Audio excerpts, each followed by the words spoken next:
નર્મદા ડેડિયાપાડાના ધારાસભ્ય ધરણા પર બેઠા હોવાનું સામે આવ્યું છે। નર્મદાથી વિગતો મળી રહી છે। ચૈતર વસાવા વિદ્યાર્થીઓ સાથે ધરણા પર બેઠા હોવાનું સામે આવ્યું છે।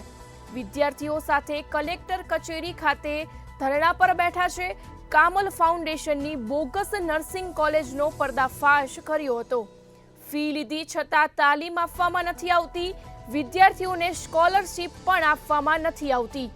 વિદ્યાર્થીઓ સાથે એસપી કચેરી ખાતે પહોંચી ધરણા પર બેઠા હતા। નર્મદા ડેડિયાપાડાના ધારાસભ્ય ધરણા પર બેઠા હોવાનું સામે આવ્યું છે। અમને બતાવો ને, તો અમે ન્યાય નહીં આપશો તો અમે કાયદો વ્યવસ્થા સાઈડ પર મૂકીશું, પછી અમે કાયદો હાથમાં લઈ લઈશું। આ તમને કીધું કેટલી વાર સુધી લડેંગે જીતેંગે જિંદાબાદ મુર્દાબાદ કરવાનું છે અમારે ભાઈ। નવરા છે કે અમે, બીજું કામ નહીં અમારું ઉઠી બેઠા કે રાજપીપળા।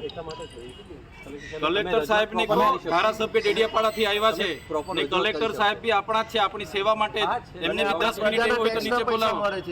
આવું થોડું ચાલતું હોય યાર। આ છોકરાના ન્યાય માટે અમારે કોઈ સાથે જાતિ દુશ્મની નથી, નથી સસ્તાવાળા સાથે કે નથી વહીવટી તંત્ર કે નથી તમારી સાથે સાહેબ। અમારે આ બાળકોને ન્યાય આપો, નહીં તો અમે છે ને અહીંયા જ બેસીશું। રાત કાઢવી પડશે તો રાતો બી અહીંયા વિતાવીશું। કલેક્ટર સાહેબ આપણી સેવા માટે જ છે, એમને પણ 5 મિનિટ નીચે બોલાવી લો ને બાહેધરી આપી દે। હા, અમારા વિદ્યાર્થીઓને ઓરિજિનલ ડોક્યુમેન્ટ અપાવી દે, અમારા વિદ્યાર્થીઓને સ્કોલરશીપ અપાવી દે અને અમારા વિદ્યાર્થીઓને ગુજરાતમાં સંલગ્ન કોલેજમાં એડમિશન અપાવીને જીએનએમ ક્લિયર કરાવી દે। વાર્તા પૂરી। ₹1 ફી ભરી છે, રિટર્ન આપી દે ને ડોક્યુમેન્ટ આપી દે। આટલી સીધી ભાષામાં તો અમે કહીએ છીએ। અમારે કાં બીજી લડાઈ છે?